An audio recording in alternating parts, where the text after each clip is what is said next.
watching The Kennedy Project. Today I am sitting here with Mr. William Ray, aka Pete Kennedy, who is Jacqueline's father, and I'm literally sitting here with Black history, and I can't wait to talk to him. So welcome to The Kennedy Project, Mr. Kennedy. Happy to be here, delighted to be here. Now we had a brief conversation before the camera started rolling because I was curious about the Pete moniker. Could you tell us a little bit about that? Pete's a little bit of a history. Back in 1940 when I was born, in our community there were Williams, there were Billies, there were little Bills and so forth.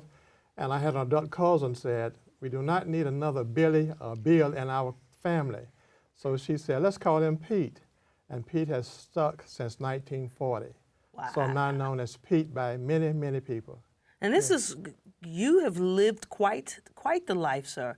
Now, you grew up in East Spencer, North Carolina during the era of the segregated South. That's correct. I really want you to expound on that because I don't think that today's generation understands what it was like to live like that. Okay. In the South, in East Spencer and Salisbury, it was segregated. You had white and colored water fountains. We could not go into the restaurants. We could not use the bathroom facilities. And I thought that was something that God has led me to be. In fact, I couldn't even go to the bathroom. I couldn't use the white water fountain. But I became a city councilman in that same city. I was a city councilman for 22 years and helped make decisions that I could not even be a part of when I was born. Wow. Yeah. And now, since you brought that up, and we're going to segue into that, you served 22 years, elected 11 terms on the Salisbury City Council. You served as mayor pro-tem, only person to serve 11 elected consecutive terms, the longest serving elected city council person, the only African American to serve the city as long as you served. You were instrumental in the implementation of sidewalks in Black communities, instrumental in the implementation, I'm having so many trouble with this word, I'm sorry. Instrumental in the implementation of saving the longest African American cemetery from demolition. Instrumental in naming a street after Martin Luther King Jr., hiring of Black police officers, and ensuring that Black people were on city boards. That is just amazing. You changed the whole scope of the place that you came from. Well, when I was elected, I convinced my other council members that the city of Salisbury is only as strong as its weakest community. And I said, there are some communities you probably have not even been a part of or been in. So I took them on some tours of the city, and they agreed with me, and we adopted 3 areas in the city, and we started putting projects in those cities to uplift it to be equal to other parts of our city. So it was something that the 5 of us as city council members, they all bought into it because they all saw it was something that needed to be done. So, wow. So I'm stuck on this one thing. Yeah. Sidewalks? There were no sidewalks? There were sidewalks. I'm from the town of East Spencer, which is right adjacent to the city of Salisbury. I lived in East Spencer when I was born in Salisbury, but they did not have sidewalks running from East Spencer to Salisbury. So we connected the 2 cities with sidewalks. So when you walked on the sidewalks, you really would not know if you were in Salisbury or East Spencer because we connected the 2 cities. Wow, okay. Yeah. Now, you're a teacher, or you were a teacher. Right. Before I segue into the teaching piece, I really want to ask you your thoughts about what's happening in our country today. Because it seems to me like we're taking quite a few steps backwards rather than moving forward with some of the things that are happening. I'm really disturbed by what is going on in our schools and into our government. We're not working for the people. We seem to be working for a certain party, and we're not working for the students any longer. So I'm disturbed by that, but I have a sister-in-law who was elected to the Rowan County School Board, but with her help and some other people who think like her, we hope we're going to move our students in another direction. The city, Rowan County has been established as a renewal system, where they do not have to follow state guidelines. They can develop and teach students the way they feel they should be taught. So that is something new for the state of North Carolina, and Salisbury Rowan County is the first system to implement that. And you say to teach them the way that well, they feel they should be taught. Which is? I'm not in the classroom any longer. I've been out of the classroom for a long time. I have not read and discovered what the teachers have presented to the school board for them to attempt to try to reach the students. But we all know that if a child is not reading by the 3rd grade level, that child will probably not be successful in his life. So I'm sure they're working on items to take care of those type things. Wow, I didn't know that. Yes. Now, you were recruited as the first black teacher by the county to teach in a predominantly all white school. Yes, that's correct. Yeah, right. Yeah, so. What was that experience like? Okay, well, let me tell you a little bit of history about that. When I graduated from Livingstone College in 1962, I majored in business education because there was not a business career at that particular time for black schools. You could only teach or preach, become a minister or a teacher. So I studied business education because I wanted to be in business. And so after I graduated from Livingstone College, I received employment with an insurance company. So I had a job. So I was ready to go into that area, into business. My wife asked me to carry her to South Carolina to be interviewed for a teaching position. I carried her as casual as I could be because I wasn't interviewing for anything. And so I carried her to be interviewed. We went to the superintendent's office, and one of the high school principals there saw me and said, what are you doing? I said, I just graduated from Livingstone College. He said, you want a job? I said, no, I have a job. He said, come on, let me talk with you. And we started talking. He carried me into the office of the superintendent, and they hired me to teach school at the local high school. Really? Gary High School in Chesterfield, South Carolina. So my wife received a job there also. So we were thinking about getting married. We were going to get married. And so I changed my position, changed my course of life, and started teaching at Gary High School. And I became a coach, taught business courses there, and led me down a different avenue for my life. For the better, you think? For the better, because I think I probably would not have been on city council if I'd gone into the insurance business. You sure wouldn't have. I'm sorry. Yeah, no. I always tell my wife I probably would have been a multimillionaire by now if I had gone into the insurance business, but I'm okay. I'm fine. You make millions. Okay, clearly I don't know what I'm talking about. You make millions in insurance? I'm sure I would have done if I had been in there, yes. Well, okay. With the investment, yes. Okay. Yes. Now, you graduated Livingstone College. That's right, 1962. Well, I was 1 year old That's right. in 62. That's all right. Now, you lived in the same neighborhood, grew up on the same street path apart from your wife. You guys still live in the same town now, right? Right, we live in the same town now, yes. So how has how has it changed from when you were a kid? Aside from the school piece, which you have had your hands in. There's been a lot of growth. The town of East Spencer, where I was living in the beginning, the city was managed and operated by all white. Now it's all black, and they're all doing a great job. So when I ran for city council, there were very few of us in the decision-making positions on the city council in any of our areas. I think I sort of led that way. Now we have many Afro-Americans as members of city councils and town boards throughout our state. Well, you guys seem to have gotten that locally. Yes. But you see what's happening on a national scale. Well, I think it's national-wide also, because even though if you look at the number of members of the Congress that was elected this past year, there are many of us. Yes, many women. Okay. Yeah, many women in Congress. But how do you succeed and make change when you have a president who is a misogynist, first and foremost, and he isn't respectful of anything that doesn't look like him? So how do And he clearly is voting against the people's interests. Right. So how do you change things for the better when the person in charge is against all of the good stuff, for lack of a better word? Well, I think Congress has to maintain its course. They have to oversee the White House, and they need to stick with that. I'm more concerned about not what he's saying. I'm more concerned about what he's doing. Mm-hmm. He's been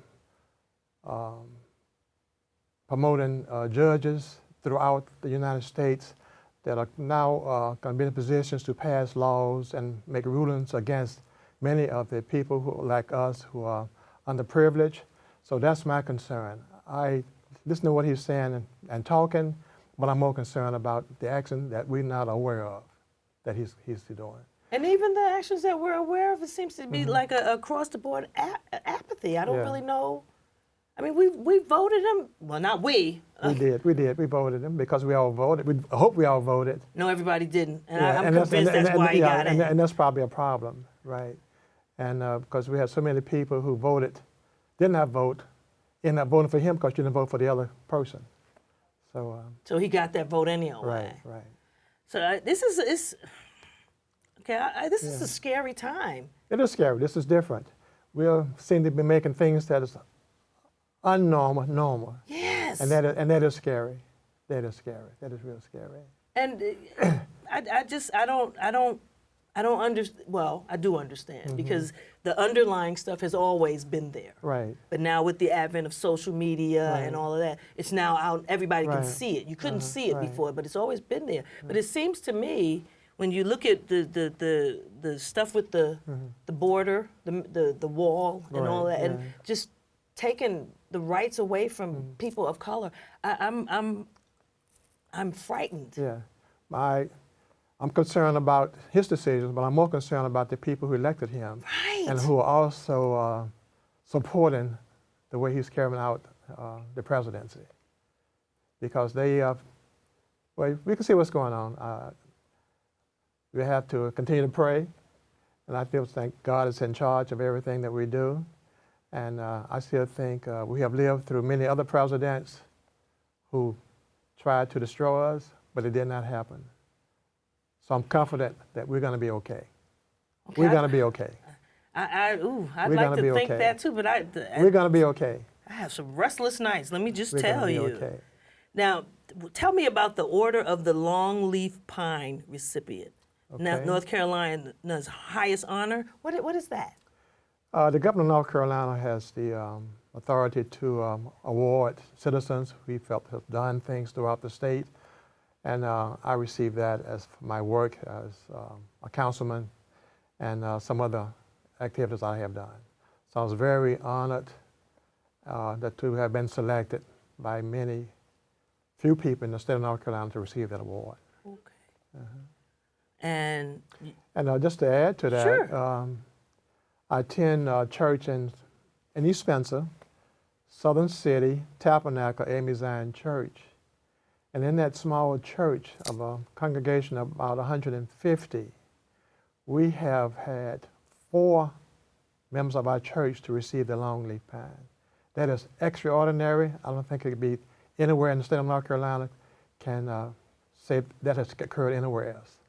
Oh. Right. Okay. Well, shout out to your church, shout out whose to our name church. just is too long for me to be repeating. Southern City, Tabernacle, Amy Zion Church. Yeah. Now, before we run out of time, Yeah. Tell me about the babies. You have 3 children. 3 children. Tell me a little bit about them. Okay. We were married. Hazel and I attended high school together, and I think you're about to ask me, did I play sports? I was not good enough to play sports, but I did become the manager of the basketball team. And my wife Hazel played on the girls' basketball team. So by being the manager of the boys, I was able to travel with the team and court my wife, now my wife Hazel. And so, that's cool. So I thought that was... she didn't tell me she's a basketball player. Yeah, she was a basketball star, right. All right now. Yeah. And I forgot the other part of the question. What was the other part? Tell me about your babies. Oh, the 3, okay. Well, they're adults now, but... They're adults, right. We were married in 1964. Jacqueline was born in '65. Okay. And you should have seen us trying to rear the firstborn. We were trying to do everything correct. And I'm not sure, but we didn't hope we didn't spoil or didn't do anything wrong for her. But Jacqueline the firstborn and our first love. And then we had William Ray, he's named after me. And then we had Lillian. She's the mother of our 3 grands. Ah. So we have Brianna, Brandon, and Bryce. Oh, okay. They are the apples of our eyes. Oh. Really. Oh yes, along with the 3 kids. And now? What have they accomplished? What are their careers as adults? That's Jacqueline. Jacqueline, she's worked with you all. Yes. She also works with U.S. Bank. William Ray Jr., he's an architect. Ooh. He lives in Chicago.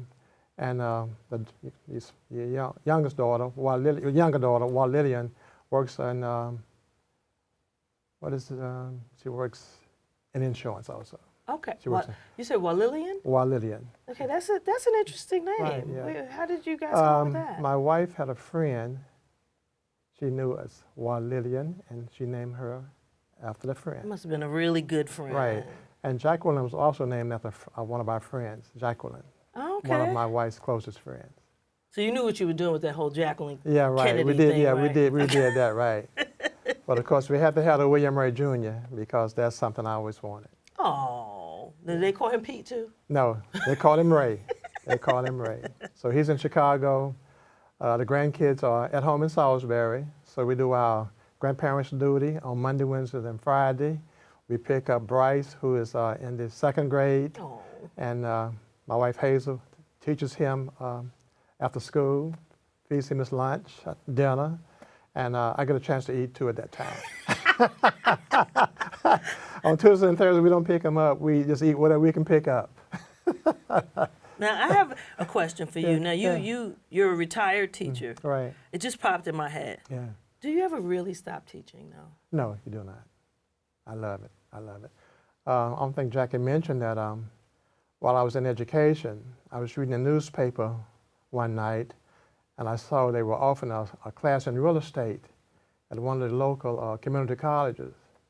So I went and obtained my real estate license, and I opened up my business, William Kennedy Realty, that I was just recently closed, and I'm now a part of another company. So I'm on a part-time basis, I'm still selling real estate in the city of Salisbury and the surrounding area. Okay, she did put that here, and I completely That's overlooked okay. it. That's okay. So I'm semi-retired, but I still dib and dabble in real estate. Well, now, what do you like about selling real estate? Real estate is just like teaching. There are many of us who do not know anything about buying a home, and it's a teaching process, and I just love seeing people buy their first home. And that's, well, obviously that's happened for you, Right. you for many a lot. years, many years. In fact, we have been able to help many people.